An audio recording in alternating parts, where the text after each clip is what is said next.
Shalom. Shalom, shalom, shalom, shalom, shalom. Thank you for joining us.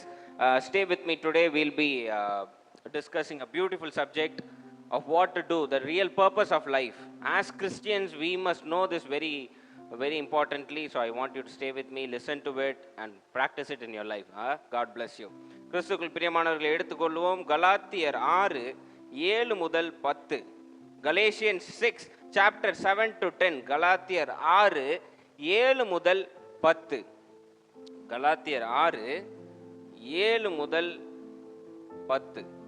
Galatians 6:7 to 10. வாசிக்க கேட்போம். மோசம் போகாதிருங்கள். தேவன் தம்மை பரியாசம் பண்ண விட்டார். மனுஷன் எதை விதைக்கிறானோ அதையே அறுப்பான்.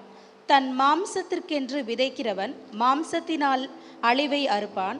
ஆவிக்கென்று விதைக்கிறவன் ஆவியினாலே நித்திய ஜீவனை அறுப்பான். நன்மை செய்கிறதில் சோர்ந்து போகாமல் இருப்போமாக. நாம் தளர்ந்து போகாதிருந்தால் ஏற்ற காலத்தில் அறுப்போம். ஆகையால் நமக்கு கிடைக்கும் சமயத்திற்கு தக்கதாக யாவருக்கும், விசேஷமாக விசுவாச குடும்பத்தார்களுக்கும் நன்மை செய்ய கடவோம். 9வது வசனம் கொஞ்சம் திரும்ப வாசிக்கிறேன். நன்மை செய்கிறதில் சோர்ந்து போகாமல் இருப்போமாக. நாம் தளர்ந்து போகாதிருந்தால் ஏற்ற காலத்தில் அறுப்போம். And let us not grow weary while doing good, for in due season we shall reap if we do not lose heart. கிறிஸ்துவுக்குள் பிரியமானவர்களே, இன்றைய செய்தியின் தலைப்பு do good only. நன்மை மட்டும் செய். ஹலோ, நன்மை மட்டுமே செய். do good only. பக்கத்துல பார்த்து சொல்லுங்க, நன்மை மட்டும் செய். நன்மை மட்டுமே செய்யுங்க. கைகளை வைங்க, நாம் ஜெபிப்போம். ஜீவனில் அன்பின் தேவனே, நீ தந்த வார்த்தைக்காக நன்றி செலுத்துகின்றோம். இதை நாங்கள் ஆழமாக புரிந்து கொண்டு வாழ்க்கையில் பயன்படுத்த நீர் உதவி செய்யும். பொறுப்பெடுத்துக்கொள்ளும், வழி நடத்தும். இயேசுவின் நாமத்தில் கேட்கிறேன் ஜீவனில் நல்ல பிதாவே, ஆமேன். ஷலோம் ஷலோம் ஷலோம் ஷலோம் ஷலோம். God bless you. காட் சிரிச்ச முகத்தோட விஷ் பண்ணுங்களேன். ஏன் முறைச்சிக்கிட்டு விஷ் பண்ணுறீங்க? ஷலோம் ஷலோம் ஷலோம். கிறிஸ்துவுக்குள் பிரியமானவர்களே, இந்த நன்மை அப்படின்ற வார்த்தை இருக்கு பார்த்தீங்களா?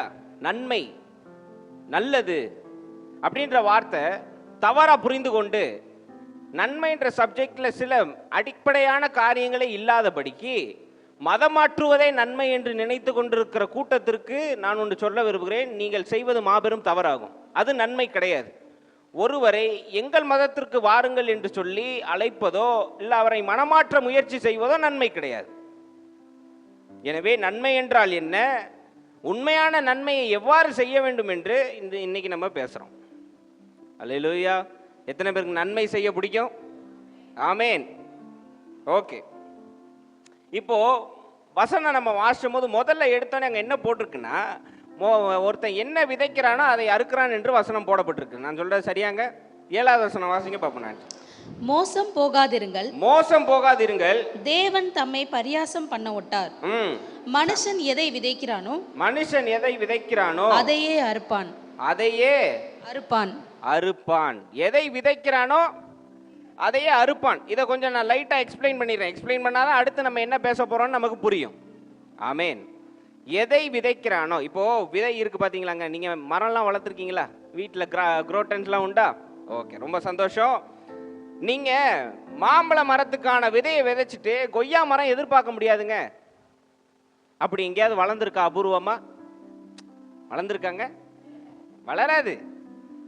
நீங்க என்னதான் தேவனுடைய பிள்ளையா இருந்தாலும், அபிஷேகம் பண்ணப்பட்டவரா இருந்தாலும், உங்க கையில பட்ட உடனே என்ன மாங்காய் இதை நீங்க விதைச்சி கொய்யா மரம் வளர்ந்துருமா? நிச்சயம் வளராது. இதெல்லாம் அடிப்படை சட்டங்கள். என்ன விதை விதைக்கிறோமோ அந்த மரம் தான் காய்க்கும், கனி தரும். நான் சொல்றது சரியா? என்னைக்காவது சப்போட்டா விதையை விதைச்சு அதில் மாங்காய் வளர்ந்து நீங்கள் பார்த்துருக்கீங்களா? நடக்கவே நடக்காதுங்க. இதெல்லாம் என்ன தேவனே இறங்கி வந்தாலும் இதெல்லாம் மாற்ற முடியாது. இதெல்லாம் போடப்பட்ட சட்டங்கள். அதுபோல வாழ்க்கையில் நம்ம பேசுகிற வார்த்தை இருக்கு பார்த்தீங்களா? வார்த்தை, செயல், சிந்தனை மூன்றுமே விதைகளாக மாற்றப்படுது. இப்போ வேதத்தில் நல்லா கவனிச்சிங்கன்னா விதை என்று சொல்லப்படுவது வார்த்தைன்னு போடப்பட்டிருக்கு. சரியாங்க நான் சொல்றது? இப்போ இந்த வார்த்தையோட முக்கியத்துவத்தை நீங்க கவனிச்சுக்கணும்.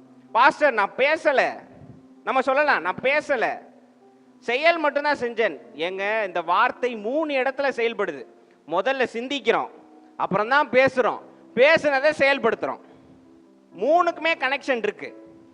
நீங்க சொல்லலாம், இல்லை நான் சிந்தை மட்டும்தான் யோசிச்சேன், பேசலை ஆனால் செஞ்சேன். மூணுக்குமே கனெக்ஷன் இருக்கா இல்லையாங்க? முதல்ல யோசிச்சிருக்கீங்க, அப்புறம் வார்த்தையால் பேசுறீங்க பேசலை, அதுதானே செயலாக மாறுது.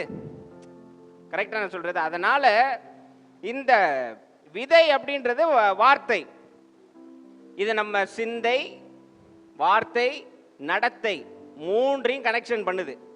இப்போ இதே தேவன் வசனத்தில் என்ன சொல்றாருன்னா, இந்த மூன்று வகையில் நீங்க என்னத்தை விதைக்கிறீர்களோ அதை மட்டுமே அறுப்பீர்கள். நீங்க பொறாமையை விதைச்சிங்க, ஒருத்தரை பார்த்து பொறாமப்பட்டீங்கன்னா உங்களை பார்த்து பொறாமப்படுறதுக்கும் ஒரு ஆள் இருப்பாங்க. நான் சொல்ல வர்றது புரியுதா? நீங்க பொறாமையை விதைச்சிங்கன்னா அதுதானங்க கனி தரும். நீங்க ஒரு 2 குடும்பத்துக்கு நடுவில் பிரச்சனையை உண்டாக்கணும்னு விதைச்சிங்கன்னா உங்க குடும்பத்தில் பிரச்சனையை உண்டாக்குவாங்க. சரியா நான் சொல்றது? ரொம்ப கவனமா இருக்கணும். சிந்தை, சொல், செயல்ல ரொம்ப கவனமா இருக்கணும். நீங்க ஒரு வசனம் நான் உங்களுக்கு இதுக்கப்புறம் காமிக்கிறேன். ரொம்ப ரொம்ப சரியா நீங்க விதைக்கணும் இன்னைக்கு. அதனாலதான் கடைசி நாட்கள்ல தேவன் நீங்க என்ன செஞ்சீங்க, என்ன பாவம் செஞ்சீங்கன்னு கேட்க மாட்டாராம். என்ன வார்த்தை பேசுனீங்களோ அதற்கான கணக்கை ஒப்படைக்க வேண்டும் என்று வேதம் போடப்பட்டிருக்கிறது. நான் சொல்றது சரியா? நீங்க செஞ்ச செயல், இவருக்கு பாவம் பண்ணீங்க, அவருக்கு பாவம் பண்ணீங்க, நீங்க 4 பேருக்கு டாக்ஸ் கொடுக்கலன்னா ஆண்டவர் கேட்க மாட்டார். பேசிய ஒவ்வொரு வார்த்தைக்கும் கணக்கு கொடுக்க வேண்டும். அதனாலதான் ரொம்ப ஜாக்கிரதையா விதைக்கணும்ன்றது. நீங்க விதைக்கிறது ஒரு நாளைக்கு என்னவாயிரும்? மரமா மாறி கனி தரும். அப்புறம் அந்த கனியை நீங்க தாங்க புசிக்கணும். சொல்ல வருது புரியுதா உங்களுக்கு? இன்னைக்கு நீங்க வாரம் சர்ச்சுக்கு வரீங்க, சண்டே மெசேஜ் கேட்குறீங்க, ஆண்டவரை போட்டுறீங்க, இருந்தாலும் நான் உயிரோட இருக்கிறதுக்கு செத்து போயிடலான்னு விதைச்சிடுறீங்க. அப்புறம் உங்களுக்கு என்ன கிடைக்கும்? அந்த விதைச்ச விதை மரமா மாறும். ஒரு நாள் மரணம்ன்ற கனி உங்கள்கிட்ட நிற்கும் போது உங்களால் ஐயோ இது எனக்கு வேண்டான்னு சொல்ல முடியாதே. ஏன்னா விதைச்சது நீங்களாச்சே, அதை தானே அறுக்க முடியும். நான் சொல்றது சரியா? நன்மையை மட்டுமே விதைக்கணுங்க. அதனால தான் நான் திரும்ப திரும்ப சொல்வேன், இழிவா எதுவும் பேசாதீங்க, தவறா எதுவும் பேசாதீங்க, அவ்விசுவாசமா அறிக்கை செய்யாதீங்க. உங்க வாழ்க்கை எவ்வளோ மோசமா வேணாலும் இருந்துட்டு போட்டுங்க, எவ்வளோ மோசமா வேணாலும் இருந்துட்டு போட்டுங்க. நீங்க பேச வேண்டியது நன்மையை மட்டும்தான். நான் நல்லா இருவேன், எனக்கு சுகம் கிடைச்சிருச்சு, நான் நல்லா தான் இருக்கேன், இதை மட்டுமே பேசிட்டு இருந்தீங்கன்னா அது விதைக்கப்பட்டு மரமாய் மாறி ஒரு நாள் கனி நிச்சயம் தரும். அதுதான் சட்டம் பைபிளின் படி. அல்லேலூயா. எங்கள் அப்பா ஒரு கதை சொல்லுவார். யாருன்னு நான் பேர் சொல்ல விரும்பல, கதையை மட்டும் கேளுங்க. ஒரு 2 பேர் ரொம்ப கஷ்டப்பட்டுக்கிட்டு இருந்திருக்காங்க. ஆனால் அவங்க பேசிக்கும் போது எப்படி பேசிக்குவாங்கன்னா, வாங்க முதலமைச்சரே, வாங்க இவரே அப்படின்னு சொல்லி, மினிஸ்டர் வாங்க மந்திரி அப்படின்னு தான் பேசிக்குவாங்களாம். அந்த கஷ்டத்தில் நாளடைவு மாறி வருஷங்கள் கடந்து அவங்க முதலமைச்சராகவும் இருந்திருக்காங்கங்க, அவர் மினிஸ்டராகவும் ஆயிருக்காருங்க. எப்படி நடக்குது இதெல்லாம் அப்படின்னா விதைக்கிறது. ரொம்ப கவனமாக விதைக்கணும். இன்னைக்கு உங்கள் பிள்ளைங்களை பேசும் போதோ, இல்லை உறவினர்கிட்ட பேசும் போதோ, இல்லை கணவர்கிட்ட பேச ரொம்ப ஜாக்கிரதையாக விதைக்கணும். அதனால தான் சொல்லுவேன், பிள்ளைகளெல்லாம் நீங்கள் ரொம்ப ஜாக்கிரதையாக வளர்க்கணும். எழுப்பும் போதே எந்திரி சனியனேனா அது மரமாக மாறி ஒரு நாள் அது கனி தந்து அது சனியனா மாறிடும். அப்புறம் நீங்கள் சர்ச்சில் முட்டி போட்டு ஏன் இப்படி ஆச்சு ஏன் இப்படி ஆச்சுன்னு கேட்டிங்கன்னா அதுக்கு யாரும் பதில் சொல்ல முடியாது. சோல் ரெஸ்பான்சிபிள் உங்களுக்கு தான். உங்கள் கையில் தான் எல்லாமே இருக்கு. நீங்க சொல்றதுல தான் அது பொருந்தி இருக்கும். ஆமென். இன்னைக்கு ஒரு ஒரு ஒரு நல்ல விஷயம் நீங்க நல்லா பார்க்கணுங்க. இதை நம்ம ஒத்துக்கிட்டே ஆகணும். பிராமின்ஸ் வீட்டிலலாம் நீங்க பிள்ளைங்களை திட்டியோ அடிச்சோ பார்த்துருக்கீங்களா? திட்டியோ அடிச்சோ பார்த்துருக்கீங்களாங்க? கண்டிப்பாங்க. ஆனா இழிவா பேச மாட்டாங்க. ஆமாவா இல்லையா? ரொம்ப தோத்துட்டாலுமே பரவாயில்ல, அடுத்த தடவை பார்த்துக்கலாம், பேஷா நீ அடுத்த தடவை எழுதிட்டு வா அப்படின்ட்டுருவாங்க. நம்ம வீட்டில் தான் பாருங்க, இந்த முட்டையோட சேர்த்து இன்னொரு முட்டை வாங்கியிருக்கலாம்ல, 2ஐயும் அவிச்சு ஆஃப் பாயிலாக தின்றுருக்கலாம்லன்னா நம்ம தான் பேசுவோம். உனக்கு படிப்பு வரல, 2 மாடு வாங்கி தரேன், நீ ஓட்டு அப்படின்னு நீங்கள் விதைச்சிங்கன்னா அது மரமாக மாறி ஒரு நாள் கனி தந்து உங்கள் பிள்ளை அப்படி மாறுமா மாறாதா? அப்புறம் எப்படிங்க நீங்க யாரை போய் நீங்க இன்னைக்கு ப்ளேம் பண்றீங்க? நீ உன்னாலதான் யாரையுமே வெளியில ப்ளேம் பண்ணக்கூடாது. இன்னைக்கு நம்ம விதைக்கிறத நம்ம அறுக்கிறோம், அவ்வளவுதான். இந்த கான்செப்டை நல்லா புரிஞ்சுக்கணும். பக்கத்துல பார்த்து சொல்லுங்க, நீங்க விதைக்கிறத நீங்க தான் அறுப்பீங்க, வேற யாரும் இதுல ஒண்ணும் பண்ண முடியாது. உங்க நிலம் இருக்கு இல்லையா? இதாங்க நிலம், இது மண்ணு தானே. இந்த மண்ணில் என்ன விதைக்கிறீங்களோ அதை நீங்க மட்டும்தான் அறுவடை செய்ய முடியும்.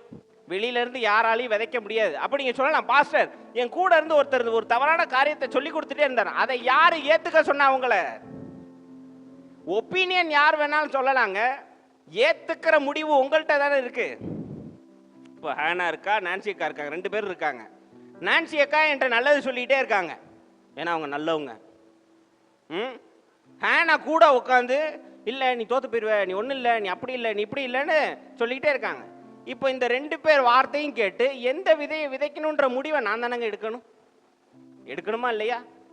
நான் இப்போ ஹேனா பேச்சை கேட்டுட்டேன், விதையும் விதைச்சிட்டேன், மரமும் வளர்ந்து கணிக்கு தந்து நான் ஃபெயிலியர் ஆயிட்டேன், மோசம் போயிட்டேன். நான் போய் பழி சொல்ல முடியுமா? ஹேனா சொல்லி கொடுத்ததுனால தான் இப்படி ஆயிடுச்சுன்னு நான் ஒத்துக்கிட்டேனே, அதை நான் ஏற்றுக்கிட்டேனே அந்த வார்த்தையை. இன்னைக்கு நீங்கள் தாங்க ரெஸ்பான்சிபிள், சரியாக விதைக்கணும். அதனால தான் ரொம்ப ஜாக்கிரதையாக விதைக்கணும். அதனால தான் இங்கே பாருங்க, இதில் இல்லாத வார்த்தைகளா? உயிருள்ள வார்த்தைகள். அதனால தான் இதை பேசுங்க, இதை இதை பயன்படுத்துங்கன்னு நாங்கள் சொல்கிறோம். நாங்கள் எவ்வளவோ வார்த்தைகள் இருக்கே, மாற்றி பேசலாங்க. அது தெரியுமா உங்களுக்கு? கால் வலிக்குது, இதை சொல்லிக்கிட்டே இருந்தால் என்ன ஆகும்? வலி பெருகிட்டே இருக்குமா இல்லையா? பெருகுமா பெருகாதா? பெருகிட்டே இருக்கும். அதுக்கு பதிலாக என்ன சொல்லலாம்? சீக்கிரம் சரியாயிரும், ஆண்டவர் சுகத்தை தருவார். ரெண்டும் ஒன்று தானே. ஆண்டவர் சுகத்தை தருவார் அப்படின்னா அப்போ இப்போ வலிக்குது, ஒரு நாள் தருவார்னு அர்த்தம். சரியாங்க நான் சொல்றது? அப்படி செஞ்சுட்டு போயிடலாமே. ஒரு விஷயம் இல்லைன்னு சொல்றதுக்கு பதிலாக தேவைப்படுகிறதுன்னு சொல்லலாமே. பணம் இல்லை, வீட்டில் பொருள் இல்லை, இது இல்லை, அது இல்லைன்றதுக்கு பதிலாக நீங்கள் இல்லைன்னு சொல்றது எல்லாமே விதையா விதைச்சி மரமாக மாறி இல்லைன்ற கனி மட்டும்தான் உங்களுக்கு இருக்கும். ஆனால் நீங்கள் தேவைப்படுகிறது, ஆண்டவர் இதை தருவார், ஆண்டவர் இதை வாய்க்க செய்வார்னு விதைச்சிக்கிட்டே இருந்தீங்கன்னா அது கனி தருமா தராதா? நிச்சயம் தரும், நிச்சயம் தரும். இப்படி இந்த உலகத்தில் இந்த விதைக்கிறது அறுப்பது இது மாறாத பிரின்சிபல். இது மாறாத பிரின்சிபல். இது ஒரு சட்டம் மாதிரிங்க. சட்டத்தில் உங்களுக்காகலாம் மாற்ற முடியாதுல்ல. போடப்பட்ட சட்டம் எல்லாருக்கும் ஒன்று தான், அப்படி தானேங்க? அது மாதிரி இந்த உலகத்தில் பிறந்ததுலேருந்து இறக்குற வரைக்கும் ஒரு மாபெரும் மாறாத சட்டம் என்ன அப்படின்னா, என்ன விதைக்கிறீர்களோ அதனை அறுப்பீர்கள். இப்போ இந்த சட்டத்தை மனசில் வச்சுக்கோங்க. மனசில் வச்சுட்டு ஒரு காரியத்தை நீங்கள் செய்யுங்க. எனக்கு ஒரு வசனம் வாசிச்சுட்டு பிறகு நான் சொல்கிறேன் என்ன செய்யணும். மத்தேயு 7:12 நீங்கள் வாசிங்க. மத்தேயு 7:12 நீங்கள் வாசிங்க. ஆதலால் மனுஷர் உங்களுக்கு எவைகளை செய்ய விரும்புகிறீர்களோ, கவனிக்கணும், மனுஷர் உங்களுக்கு எதை செய்ய விரும்புகிறீர்களோ அவைகளை நீங்களும் அவர்களுக்கு செய்யுங்கள். ஒருத்தர் உங்களுக்கு என்ன செய்யணும் நீங்க ஆசைப்படுறீங்களோ அதை முதல்ல நீங்க செஞ்சிருக்கணுமாங்க. வசனம் அதானே போட்டிருக்கு. திரும்ப ஒரு தடவை வாசிங்க. ஆதலால் மனுஷர் உங்களுக்கு எவைகளை செய்ய விரும்புகிறீர்களோ அவைகளை நீங்களும் அவர்களுக்கு செய்யுங்கள். புரியுதாங்க உங்களுக்கு? புரியுதா? நீங்க விதைக்கிறத முதல்ல அறுக்கிறதுக்கு முன்னாடி நீங்க முதல்ல விதைக்கணும்.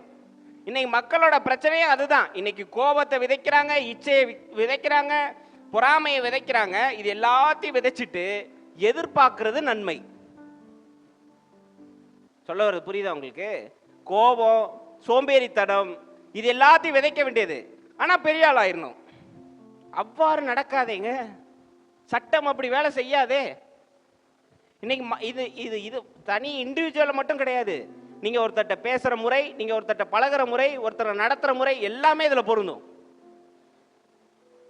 ஒரு எக்ஸாம்பிள் நான் சொல்றேங்க. ஒரு ஹோட்டலுக்கு சாப்பிட போறீங்க, சர்வர் லேட் ஆக்கிட்டாரு, உள்ள செய்ய பிரச்சனை, உள்ள லேட் ஆக்கிட்டாங்க. இடையில போயிட்டு வர சர்வர் என்னங்க பண்ணுவாரு? தப்புன்னு நம்ம என்ன பண்ணிடுறோம்?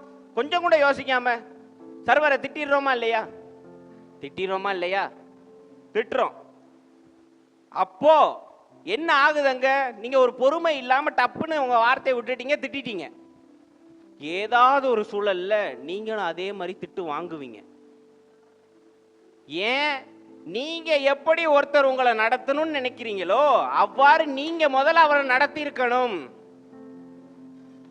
இது சட்டம்.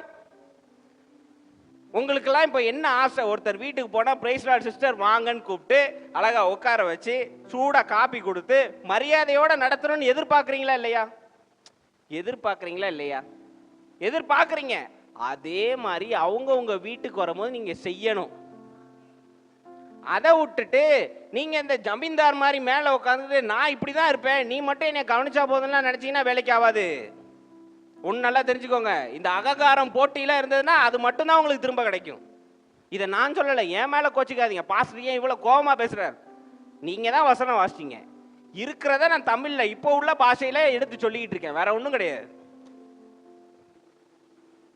ஒருத்தர் வீட்டுக்கு, ஒரு கல்யாண வீட்டுக்கு போறீங்க, எல்லாரும் மரியாதையோட நடத்தணும்னா உங்க கல்யாண வீட்டில் நீங்க எல்லாரையும் மரியாதையோட நடத்தி இருக்கணும்.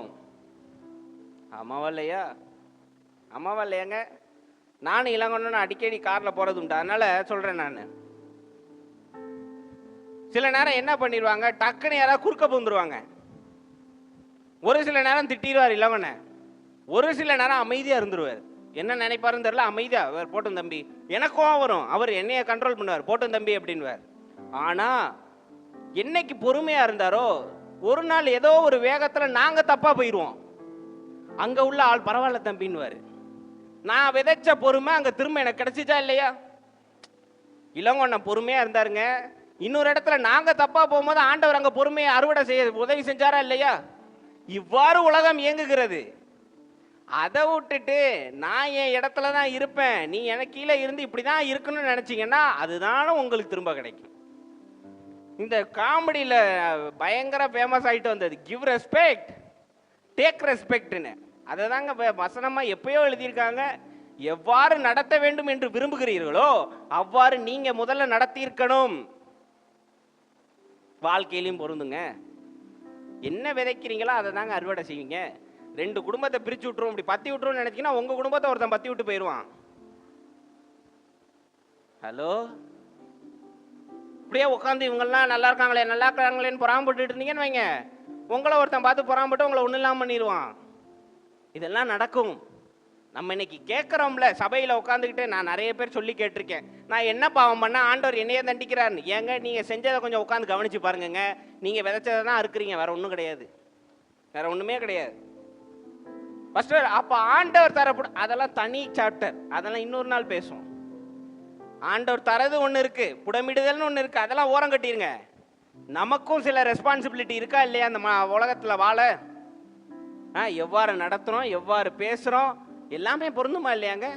ஒன்று நல்லா தெரிஞ்சுக்கோங்க, நீங்கள் இன்னைக்கு நடக்கிறத வச்சு தான் உங்கள் பிள்ளைகள் நடத்தப்படுவார்கள்.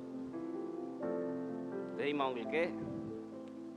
நீங்கள் எரிஞ்சு எல்லார்ட்டையும் உளுந்து நீங்கள் மட்டும்தான் பெரிய ஆள் நினச்சிங்கன்னு வைங்களேன், அது நாளைக்கு உங்கள் சந்ததியை தான் பாதிக்கும். உங்கள் பிள்ளையை யாரும் மதிக்க மாட்டாங்க, யாரும் பேச மாட்டாங்க, திரும்பி கூட பார்க்க மாட்டாங்க. ஏன்னா நீங்கள் செஞ்ச செயலப்படி. நான் இது பெருமைக்கு சொல்லலை, ஆனால் இது நடந்த உண்மையை நான் சொல்கிறேன், நல்லா கேட்டுக்கோங்க. எங்கள் ஐயா எல்லா பாசையும் வீட்டுக்கு கூட்டு வந்துடுறாருங்க. எங்கள் அம்மாவுக்கு சோறு போட்டே பழக்கம். 25 இயர்ஸ் கேட்ரிங் சர்வீஸ். உங்களுக்கு தெரியாது அந்த வேதனையெல்லாம், நாங்கள் பார்த்துருக்கோம் கூட இருந்து. 25 இயர்ஸ் என்னவா கேட்ரிங் சர்வீஸ், அம்மா உணவகம் மாதிரி எப்போ வந்தாலும் சாப்பாடு. இதனால் என்ன பலன்? யாரும் காசு கொடுத்தாங்க கிடையாதுங்க, கிடையாது. ஆனால் என் மூத்தோர், என் தமையன் லண்டனில் போய், அதாவது வீடை காலி பண்ண சொல்லிட்டாங்க திடீர்னு. நடு ரோட்டில் நின்று ஓன் அழுகுறாரு ஃபோனில். திடீர்னு ஒருத்தர் உள்ளே கூப்பிட்டு, ஸ்ரீலங்கன் ஒருத்தர் உள்ளே கூப்பிட்டு உடனே 2 தோசை ஊற்றி கொடுத்து தான் சொந்த பையன் மாதிரி 2.5 வருஷம் அவர் கூடயே வச்சுக்கிட்டாருங்க. விதைச்ச விதை 20 வருஷம் ஆனாலும் ஒரு நாள் அறுக்கப்படும். புரியுதா உங்களுக்கு? என்ன விதைக்கிறீங்களோ நிச்சயம் அறுவடை செய்யுங்க. அதனால் ரொம்ப ஜாக்கிரதையாக இருக்கணும். நன்மையை விதைச்சிக்கிட்டீங்கன்னா ரொம்ப சந்தோஷம். ஆனால் தீமையை விதைச்சிட்டிங்கன்னு வைங்க, ரொம்ப பிரச்சனை, ரொம்ப பிரச்சனையாயிரும். இன்னொரு காரியம் சொல்கிறேன், இது இப்போ வளர்கிற ஜெனரேஷனுக்கு ரொம்ப முக்கியம். எல்லாருக்குமே நான் சொல்கிறேன், உங்கள் மனைவியை யாரும் இச்சையாக பார்க்காம பரிசுத்தமாக பார்த்து நடத்தணும்னா நீங்கள் மற்ற பெண்களை பரிசுத்தமாக பார்க்கணும். எல்லாருக்குமே பொருந்தும். செய்யுங்க, அதற்கான பலனை நீங்கள் பெறுவீங்க. இன்னைக்கு அதுதான் பிரச்சனையா இருக்கு. இன்னைக்கு அதுதான் பிரச்சனையா இருக்கு உலகத்துல. சொந்த அம்மா சொந்த தங்கைய அசுத்தமா பார்க்க முடியல. ஆனா பிற பெண்களை வந்து அசுத்தமா பார்க்க முடிஞ்சா உங்க தங்கையையும் ஒரு நாள் ஒருவர் அவ்வாறு செய்வார். ஆனால் ரொம்ப ஜாக்கிரதையா இருக்கணும். You have to be very careful. நான் இதோட இந்த சப்ஜெக்டை விட்டுறேன். அப்போ பாஸ்டர், இந்த விதைக்கிறத அறுக்கிறதுல நம்ம கிறிஸ்தவர்களா என்னத்தை முக்கியமா விதைக்கணும்? அதுதாங்க வசனம் வாசிங்க பார்ப்போம். கலாத்தியர் 6:7-10 ரொம்ப தெளிவா ஆண்டவர் சொல்லியிருக்காரு. மோசம் போகாதிருங்கள், மோசம் போகாதீர்கள், தேவன் தம்மை பரியாசம் பண்ண விட்டார். பரியாசம் பண்ண விட்டார். மனுஷன் எதை விதைக்கிறானோ அதையே அறுப்பான். ஓகே, இந்த சப்ஜெக்ட் எங்களுக்கு புரிஞ்சிருச்சு. மேற்கொண்டு வாசிங்க. தன் மாம்சத்திற்கென்று விதைக்கிறவன் மாம்சத்தினால் அழிவை அறுப்பான். ஆவிக்கென்று விதைக்கிறவன் ஆவியினாலே நித்திய ஜீவனை அறுப்பான். புரியுதாங்க இந்த வசனம்? நான் சின்ன எக்ஸாம்பிள் டக்குன்னு கொடுத்து உங்களுக்கு முடிச்சிடறேன் பாருங்க. மாம்சத்துக்கு விதைக்கிறவன் அழிவை சந்திப்பான், ஆவிக்கு விதைக்கிறவன் நித்திய வாழ்வை பெறுவான். ஒன்றும் இல்லைங்க, மாம்சம் உங்களை தோன்றுது, ஒரு தவறு செய்றீங்க, அதை திரும்ப செய்ய தோணும். புரியுதா உங்களுக்கு? உங்களுக்கு இந்த நம்ம கிறிஸ்தவ சமுதாயத்தில் சொல்லி கொடுப்பாங்க, உன்னை பிசாசு தூண்டுகிறதுன்னு. நீங்கள் யாராவது ஒரு தவறு செய்யும் போது ஏதாவது ஒரு கருப்பு உருவம் வந்து இதை செய்யின்னு சொல்லி பார்த்துருக்கீங்களா? உங்கள் மாம்சம் தான் பெரிய பிசாசு, வேற ஒன்றும் கிடையாது. உங்கள் மாம்சம் சொல்லுது, ஏன் இந்த தவறை செஞ்சு பாரு, ஏன் இதை செஞ்சு பாரு, தப்ப செஞ்சாதான் என்ன, இந்த கடைசி ஒரு தடவை செய்யலாமே அப்படின்னு சொல்லி பார்க்குது. ஆனால் ஆவி உள்ளேருந்து என்ன சொல்லுது? வேண்டாம்ப்பா, ஆண்டவருக்கு இது பிடிக்காது, இதை நீ செய்யாத. இப்போ நீங்கள் மாம்சத்தின்படி விதைச்சிட்டீங்கன்னு வைங்க, அழிவை தான் சந்திப்பீங்க. ஆமாவா இல்லையா? ஆமாவா இல்லையாங்க? ஆனால் தேவனுடைய பேச்சையை கேட்டு ஆவியின்படி நடந்துட்டீங்கன்னா மன சமாதானம் கிடைச்சிருதா இல்லையா? மனசுல நிம்மதி கிடைச்சிருதா இல்லையா? மனசுல ஒரு தைரியம் வந்துருதா இல்லையா? குற்ற மனசாட்சி நீங்கிறதா இல்லையா? அதுதான் நித்திய வாழ்வுங்க. இல்லையா? மனசு சொல்லிட்டே இருக்கும், இங்கே உள்ளது ஃபோன் பண்ணி அவங்கள்ட்ட போட்டு விட்டுருன்னு சொல்லும். நீங்கள் அதை கேட்காம இது நமக்கு வேண்டாத வேலை, ஆண்டவர் ஏற்ற வேலையில் அவங்க தலையை உயர்த்திட்டோம் அப்படின்னு விலைக்கு போயிட்டீங்க அப்படின்னா நித்திய வாழ்வுங்க. நீங்க ஆனா மாம்சத்தின்படி கேட்டு ஒரு குடும்பத்துக்கு விஷயத்தை இன்னொரு குடும்பத்தில் போட்டு விட்டீங்கன்னு வைங்க, அது உங்களுக்கே திரும்பும் டபுள் மடங்கா. ஆமென். ரொம்ப ஜாக்கிரதையா இருக்கணும். மேற்கொண்டு வாசிங்க. நன்மை செய்கிறதில் சோர்ந்து போகாமல் இருப்போமாக, நாம் தளர்ந்து போகாதிருந்தால் ஏற்ற காலத்தில் அறுப்போம். நன்மை செய்வதில் என்ன இருக்கணுமா? சோர்ந்து போகவே கூடாதுங்க. ஓகே, மேற்கொண்டு வாசிங்க. ஆகையால் நமக்கு கிடைக்கும் சமயத்திற்கு தக்கதாக யாவருக்கும் விசேஷமாக விசுவாச குடும்பத்தார்களுக்கும் நன்மை செய்ய கடவோம். 9வது வசனம் மட்டும் திரும்ப வாசிங்க. சாம்பிள்.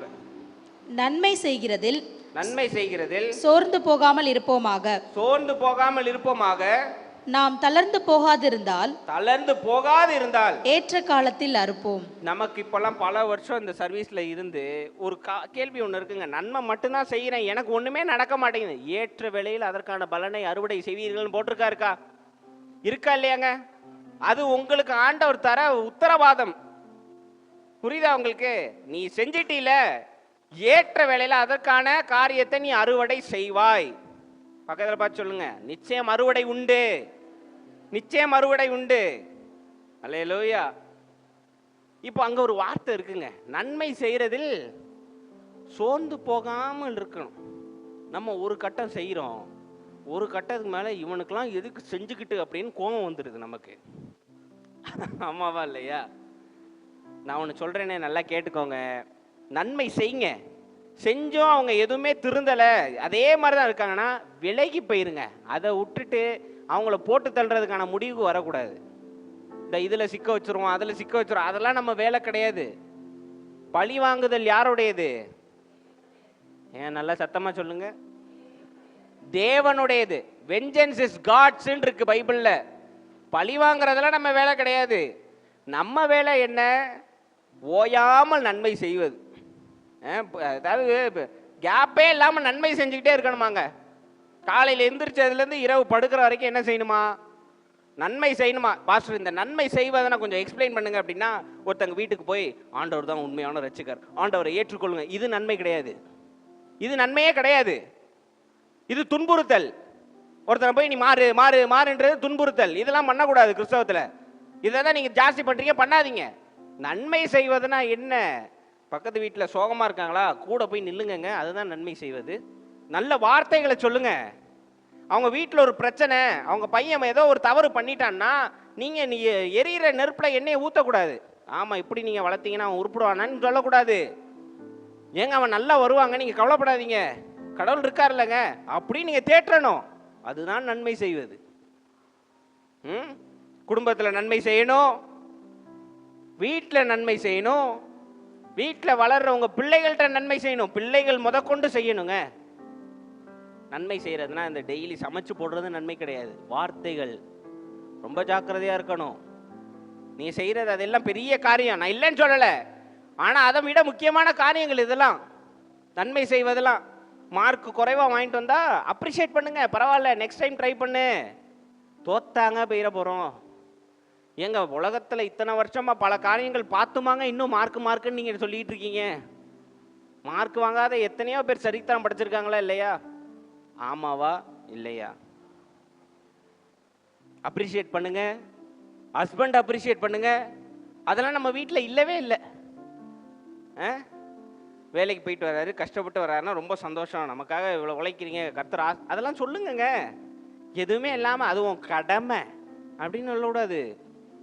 ரொம்ப இரிட்டேட்டிங்காக பண்ணக்கூடாது. அப்ரிஷியேட் பண்ணுங்க, நன்மை செஞ்சுக்கிட்டே இருக்கணும் தொடர்ந்து, கேப் இல்லாமல். இன்னைக்குலேருந்து ஸ்டார்ட் பண்ணுங்க. ஒரு நோட்டு, சின்ன நோட்டு எடுத்துக்கோங்க. காலையிலேருந்து நைட் வரைக்கும் என்ன நன்மை செஞ்சீங்கன்னு கொஞ்சம் எழுதி வைங்க. உங்களுக்கு தெரியும். இப்போ நன்மை செஞ்சுக்கிட்டே இருக்கணுங்க. காலை எந்திரிக்கிறதுலேருந்து யாராவது ரோட்டில் நின்று வழி கேட்டால் நின்று வழி சொல்லிட்டு போங்க, ஒன்றும் குறைஞ்சி போயிட மாட்டீங்க. அப்படியே பாஷை புரியாத மாதிரி இப்படி காது கேட்காதமே போகக்கூடாது. நின்று நன்மை செய்யுங்க. ரோட்டில் யாராவது அடிபட்டு கடந்தால் தூரத்துலேருந்து இப்படி எட்டி பார்க்கக்கூடாது. நான் நல்ல சமாரியன் கிடையாது அப்படின்னு கடந்து போயிடக்கூடாது. செய்யுங்க. பெருசாக நம்ம சொல்லிக்கிறோம்ல, நாங்கள் மற்றவர்களுக்கு பணியாற்ற வந்திருக்கிறோம், நாங்கள் கிறிஸ்தவர்கள்னு. செய்யல காணுமேங்க. கிறிஸ்தவர்கள் இன்னைக்கு என்ன பண்ணுறாங்க அப்படின்னா, சண்டே மட்டும் அப்படி ஒயிட் அண்ட் ஒயிட் போட்டு சர்ச்சுக்கு போயிட்டு சரட்டுன்னு உள்ளே வந்துடுவாங்க. வெளியில் கூட எட்டி பார்க்க மாட்டாங்க. ஏன்னா வெளியில் பக்கத்து வீட்டில் பார்த்துட்டு அது வழியாக பாவம் உள்ளே பூந்துருமா. இது எந்த வகையில் நன்மை செய்தல்னு எனக்கு தெரியல. எங்கள் பக்கத்து வீட்டில் சூப்பர் சிங்கர் பார்த்தா உங்களுக்கு என்னங்க, போய் அதை உடனே இது வழியாக பிசாசு பூந்துரும் பயமுத்தக்கூடாது. அதெல்லாம் நன்மை செய்கிறதே கிடையாது. நீங்கள் உபத்திரவத்தை விதைக்கிறீங்க, பயத்தை விதைக்கிறீங்க. அவங்க பார்த்தா அது அவங்க இஷ்டம். நம்ம வேலையை பார்த்தோமா, நன்மையை செஞ்சோமா போயிட்டே இருக்கணும். அதை விட்டு இந்த இடரல் பண்ணுறதெல்லாம் செய்யவே கூடாது. காலையிலேருந்து இனிமேட்டு நாளைக்குலேருந்து என்ன பண்ணுறீங்க, நன்மை செஞ்சுக்கிட்டே இருக்கீங்க. நான் சொல்ல வர்றது புரியுதாங்க? இதுவுமே கிறிஸ்தவர்களுக்கு மட்டும் செய்யக்கூடாது. ஹலோ, காவியோட போத்திட்டு வந்து எம்மா கொஞ்சம் தண்ணி கொடுங்கன்னா என்ன செய்யணும்? என்ன செய்யணும்? அப்பாலே இப்போ சாத்தானேன்னு சொல்லக்கூடாது. என்னமோ நீங்கள் பரலோகத்துலேருந்து இறங்கி வந்து ரொம்ப அப்படியே ஆண்டவரோட ரைட் ஹேண்டாக இருக்கிற மாதிரி அப்பாலே இப்போ சாத்தானே இதெல்லாம் பண்ணீங்கன்னா நீங்கள் ஒரு நாள் தண்ணி போய் கேட்கும் போது எவனும் கொடுக்க மாட்டான். சட்டம். நான் சொல்லலை, என் மேலே கோச்சிக்காதீங்க. சட்டம். நீங்கள் என்ன செய்யணும்? காவியோட போத்திட்டு வந்து தண்ணி கேட்டால் என்ன செய்யணும்? கொடுக்கணுங்க. ஏன்னா வாயில் வரமாட்டேந்து கொடுப்பேன், நான் கொடுப்பேன், தண்ணி கொடுப்பேன் அப்படி ஏங்க வரமாட்டேந்து? என்ன பண்ணிட போகிறாங்க? உடனே உங்கள் வீட்டுக்குள்ளே பூந்து உங்களை இந்துவாக மாற்றிடுவாங்களா? ஏங்க இப்படி இருக்கீங்க? தண்ணி கொடுக்கணுங்க. ஒரு ஊரில் நான் பார்த்தேன், வருஷம் அது செய்கிறாங்கங்க. மெயின் ரோடு பக்கத்தில் தர்கா இருக்குது, முஸ்லீம்ஸோடைய தர்கா இருக்குது. அந்த பாதை வழியாக இந்துஸ் போகிறாங்க. மஞ்சள் சாரி கட்டிட்டு சிவப்பு சாரி கட்டிட்டு போகிறாங்க. அங்கே உள்ள ஐயா ஒருத்தர் டியூப்பு போட்டு தண்ணி அடிச்சு விட்றாருங்க ரோட்டுக்கு, கால் சுடக்கூடாதுன்னு. எவ்வளோ பெரிய நன்மை! நன்மையா இல்லையா? மதம் பார்த்தாங்களாங்க? மதம் இங்கே பிரச்சனை. அவங்க இஷ்டத்துக்கு அவங்க பண்ணுறாங்க. அவங்களுக்கு அதில் தான் நம்பிக்கை இருக்குன்னா பண்ணிட்டு போட்டோம். நம்ம நன்மை செய்கிறதுல தவறிடக்கூடாதுல்ல. இவன் கால் சுட்டு பொத்து போய் நிற்கட்டும், அப்போ தான் அவனுக்குலாம் புத்தி வரணும்லாம் நிற்கக்கூடாது. அப்போ ஒரு நாள் நீங்கள் செருப்பு இல்லாமல் எங்கேயாவது சூட்டில் நிற்கும் போது எவனும் உதவி செய்ய மாட்டான். நான் பயமுத்துறேன், சாப விட்றேன்னு நினைக்காதீங்க. நடக்கிறத நான் சொல்கிறேன். எங்கேயோ ஒரு ஆஃபீஸுக்கு போகிறீங்க, ஒரு பேங்க்குக்குன்னே வச்சுக்கோமே. பேங்க்கில் போய் உட்காந்துருக்கீங்க, ஒரு வயசானவர் எப்பா இதை கொஞ்சம் ஃபில் பண்ணி கொடுப்பா அப்படின்னா அதை தொல்லையான்னு நினச்சிட்டு ஐயா எனக்கு இதெல்லாம் தெரியாதியான்னு சொல்லிட்டு உட்காரக்கூடாது. அப்படி செஞ்சீங்கன்னா நாளை அடைவில் நீங்கள் எங்கேயாவது போய் ஒரு கவர்மெண்ட் ஆஃபீஸில் நின்று யாராவது உதவி கேட்கும்போது எவனும் உதவி செய்ய மாட்டான்.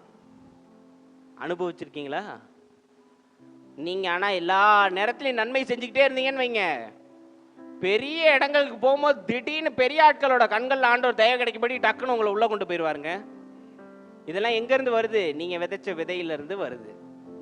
சண்டே சண்டே வந்து ஆண்டவரே கிருபையை தாரும், கிருபையை தாரும், கிருபையை தாரும்னா ஆண்டவர் தரமாட்டார். போன வாரம் தான் படித்தோம்.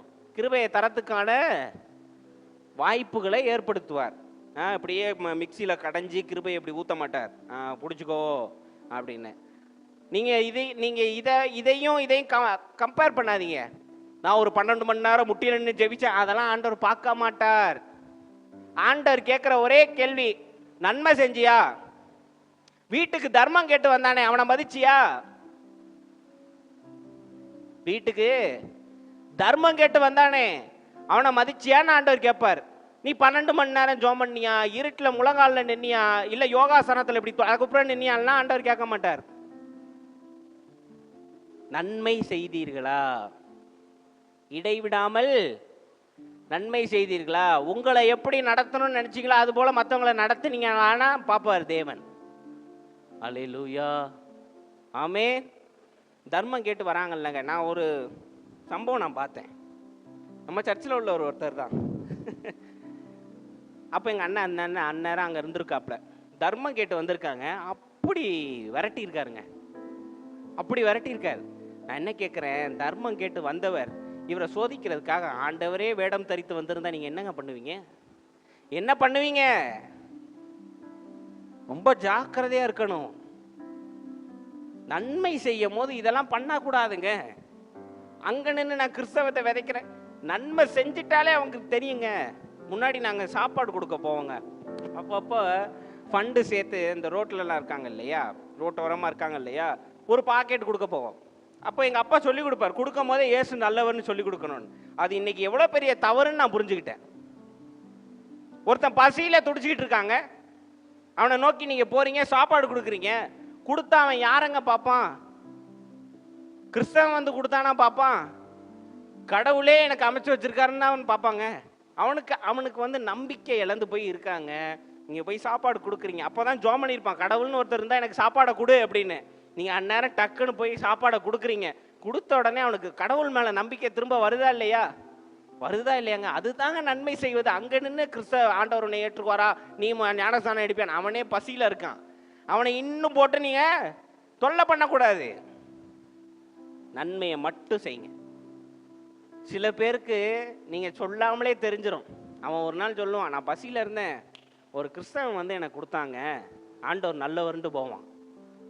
அமைதியாக நன்மையை செஞ்சால் போதும். நன்மையை செய்கிறதுக்கு நீங்கள் விளம்பரம் கொடுக்க வேண்டாம். ஆண்டவர் செய்ய சொன்னார், ஆண்டவர் பண்ண சொன்னார். அதனால தான் சொல்லுவார், இந்த கைக்கு செய்கிறது தெரியக்கூடாது. செஞ்சுட்டு விளம்பரம் அடிக்கக்கூடாது. நான் தான்ப்பா செஞ்சேன், இப்போ நான் தான்ப்பா செஞ்சேன், இப்போ நான் பண்ணி தான்ப்பா அப்படின்லாம் பண்ணக்கூடாது. அமைதியாக போயிட்டே இருக்க. இயேசுநாதர் பார்த்தீங்கன்னாங்க எத்தனை அற்புதம் செஞ்சார். எங்கேயாவது நின்று எல்லாரும் எனக்கு கை கொடுக்குங்க, எல்லாரும் எனக்கு கை தட்டுங்க அப்படின்னு நின்றுட்டு இருந்தார். அப்படி கை தட்டுங்க, பாட்டு பாடுங்க அப்படின்லாம் செஞ்ச அடுத்த நிமிஷம் டஷ்ன்னு மறைஞ்சிருவாருங்க. சீஷர்கள் கூட இருக்க மாட்டார். ஏன்னா அவன் பெருமையாக பேசிடுவான்னு என்ன பண்ணிடுவார், டக்குன்னு மலைக்கு ஜெபம் பண்ண போயிடுவார். ஆமாவா இல்லையா? அதனால் நீங்கள் இன்னைக்கு ஒவ்வொரு விஷயத்துலையும் நன்மை செய்யுங்க, செஞ்சிட்டே இருங்க. இதனால் என்ன பலன் பாஸ்டர்? உங்கள் வாழ்க்கையில் நிச்சயம் அறுவடை செய்வீங்க. அது எழுதப்பட்ட சட்டம். அல்லேலூயா. ஒரு மேற்கொண்டு ஒரு 4-5 வசனங்களை நம்ம வாசிக்கிறோம். மத்தேயு 5:16 கொஞ்சம் வாசிங்க நினச்சிக்கா. மத்தேயு 5:16. இவ்விதமாய் மனுஷர் உங்கள் நற்கிரியைகளை கண்டு பரலோகத்தில் இருக்கிற உங்கள் பிதாவை மகிமைப்படுத்தும்படி உங்கள் வெளிச்சம் அவர்கள் முன்பாக பிரகாசிக்க கடவுது. என்ன வசனங்க? திரும்ப ஒரே ஒரு முறை வாசிங்க. நல்லா எல்லாரும் கவனமா பாருங்க அந்த வசனத்தை. இவ்விதமாய் மனுஷர் உங்கள் நற்கிரியைகளை கண்டு, உங்கள் நற்கிரியைகளை அந்நிய பாஷையோ வெள்ளையோ கண்டுன்னு இல்ல, நற்கிரியைகளை கண்டு பரலோகத்தில் இருக்கிற உங்கள் பிதாவை மகிமைப்படுத்தும்படி உங்கள் வெளிச்சம் அவர்கள் முன்பாக பிரகாசிக்க கடவுது. அல்லேலூயா. நான் சொன்னது இப்போ புரியுதாங்க உங்களுக்கு?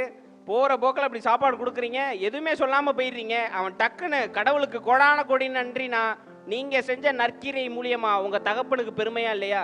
அதுதான் அங்க போட்டிருக்கு. உங்க வெளிச்சம் பிரகாசிக்கணும், நன்மையை மட்டும் செய்யணும். மேற்கொண்டு எபிரேயர் 13:16 வாசிங்க நினைச்சிருக்க. Hebrews 13:16. எபிரேயர் 13:16. அன்றியும் அன்றியும் நன்மை செய்யவும் தானம் தர்மம் பண்ணவும் மறவாதிருங்கள். இப்படிப்பட்ட வழிகளின் மேல் தேவன் பிரியமாய் இருக்கிறார். எங்கேயாவது நீங்க பைபிள்லங்க இன்னைக்கு சேலஞ்ச் பண்றேங்க. இன்னைக்கு நான் உங்களுக்கு ஓப்பன் சேலஞ்ச் கொடுக்குறேன். பைபிளை நீங்க புரட்டி பாருங்க. நீங்கள் முழங்கால் படியிட்டோ இல்ல திறப்பில் நின்று அழுகையோடு ஜோமனியோ இதெல்லாம் செய்தால் தேவன் அதில் அன்பு கூறுகிறார்னு இருக்கான்னு கொஞ்சம் பார்த்து எனக்கு சொல்லுங்க. ஆனா நான் உங்களுக்கு தைரியமா வசனம் சொல்றேன். நீங்கள் நன்மை செய்வதனால் தியானம் செய்வதனால் இவ்வாறு காரியங்களின் மேல் தேவன் அன்பு கூறுகிறார்னு வசனம் நான் ப்ரூவ் பண்றேங்க. இருக்கு பாருங்க. 13:16 வாசிங்க நான்சி அக்கா திரும்ப ஒரு தடவை.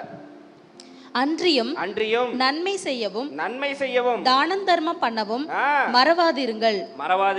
இப்படிப்பட்ட வழிகளின் மேல் தேவன் பிரியமாய் இருக்கிறார். இப்படிப்பட்ட வழிகளின் மேல் மட்டுமே தேவன் பிரியமாய் இருக்கிறார். அல்லேலூயா. நீங்க கதவு பின்னாடி ஜோம் பண்ணது, சண்டே சர்ச்சுக்கு போனது, வாரம் காணிக்க கொடுத்தது, இதெல்லாம் தேவன் விருப்பப்பட மாட்டார். நன்மை செய்வது, தியானம் செய்வது, இக்காரியங்களில் மேல் தேவன் பிரியமாய் இருக்கிறார். மறந்துவிட வேண்டாம். அடுத்து 1 பேதுரு 2:12. 1 பீட்டர் 2:12. புறஜாதிகள் உங்கள் அக்கிரமக்காரர் என்று விரோதமாய் பேசும் விஷயத்தில் அவர்கள் உங்கள் நற்கிரியைகளை கண்டு அவற்றின் நிமித்தம் சந்திப்பின் நாளிலே தேவனை மகிமைப்படுத்தும்படி நீங்கள் அவர்களுக்குள்ளே நல் நடக்கையுள்ளவர்களாய் நடந்து கொள்ளுங்கள். கேட்டுக்கோங்க, எத்தனை வசனம் பாருங்க. நற்கிரியை பத்தி போட்டிருக்கு பாருங்க. அதாவது உங்களை துஷ்டத்தனமா பேசுறவங்க மத்தியிலையும் நீங்க திரும்ப துஷ்டத்தனமா பேசுங்கன்னு போடல. என்ன செய்யறாங்க? உங்க நற்கிரியை காத்துக்கொண்டு நல்விதமாய் நீங்கள் நடக்க வேண்டும். அப்படி நீங்க நடக்கும் போது உங்க பரமபிதாக்கு அது பெருமையை கொண்டு வந்து சேர்க்கும். சரியா நான் சொல்றது? வசனம் அவ்வாறு இருக்கா? என்ன சொல்றாங்க? நாங்க ஒரு 4 பேர் மத்தியில, இங்க கொஞ்சம் பாருங்க, 4 பேர் நிக்கிறாங்க, 4 பேர் மத்தியில உங்களை அசிங்கமா பேசுறாங்கன்னு வச்சுக்கோங்க, திரும்ப பேசாதீங்க. அப்படியா பிரதர், மன்னிச்சுக்கோங்க அப்படின்ட்டா அப்படி நீங்க சொல்லிட்டு போயிருவீங்க. அவனுக்கு எப்படி மனசு உறுத்துமா இல்லையா? சார் என்னம்மா நம்ம அவனை திட்டணும், அவன் மன்னிப்பு கேட்டு போறாங்க, அவன் வணங்குற கடவுள் பெரியவருங்க அப்படின்னு வந்துருமா இல்லையாங்க? நற்கிரியை செய்றீங்க, நன்மையில நடக்கிறீங்க, தேவனுக்கு பெருமையை உண்டாக்குறீங்க. சரியா? ரைட். தீத்து 3:8 வாசிங்க. டைட்டஸ் 3:8. டைட்டஸ் 3:8. டைட்டஸ் 3:8. தீத்து. இந்த வார்த்தை உண்மையுள்ளது. தேவனிடத்தில் விசுவாசமானவர்கள் நற்கிரியைகளை செய்ய ஜாக்கிரதையா இருக்கும்படி நீ இவைகளை குறித்து திட்டமாய் போதிக்க வேண்டும் என்று விரும்புகிறேன். பாத்தீங்களா? நற்கிரியையே செய்ய வேண்டும்னு திரும்ப திரும்ப திரும்ப போட்டுக்கிட்டே இருக்காங்க பைபிள்ல. கடைசியா ஒரு வசனம் 2 கொரிந்தியர் 9:6 வாசிங்க. 2 கொரிந்தியர் 9:6. பின்னும் நான் சொல்லுகிறது என்னவெனில், சிறுக விதைக்கிறவன் சிறுக அறுப்பான், பெருக விதைக்கிறவன் பெருக அறுப்பான். இது காணிக்க போடுறது கிடையாது. 2 மூட்டையை விதைச்சா 2 மூட்டை திரும்ப கிடைக்கணும், இந்த பணம் புடுங்குற ஆண்டவர் கிடையாது. இங்க தெளிவா போடப்பட்டிருக்கு, நற்கிரியை எவ்வாறு செய்கிறீர்களோ அதற்கு ஏற்ற பலனை நீங்கள். இப்ப ஞானதாஸ் அங்கிள் ஒரு உதவி கேட்டு வராங்க, இப்படி வச்சுக்கோ, ஞானதாஸ் அங்கிள் ஒரு உதவி கேட்டு வராங்க. அந்த நன்மையை, நற்கிரியையை நீங்க எதையும் பார்க்காம முழுமையா செஞ்சீங்கன்னு வைங்களேன், ஏற்ற வேளையில உங்களை தேவையப்போ ஆண்டவர் ஒரு ஆளை அனுப்பி முழுமையா சந்திப்பார். இவ்வாறு நடக்கிறது. அதனால நன்மை செய்யறதுல குறைவே வைக்க கூடாதுங்க, குறைவே வைக்க கூடாது, செஞ்சுக்கிட்டே இருக்கணுமா. கடைசியா ஒரு காரணம் சொல்லணும். மகாபாரதம் எல்லாருக்கும் தெரியும்ல.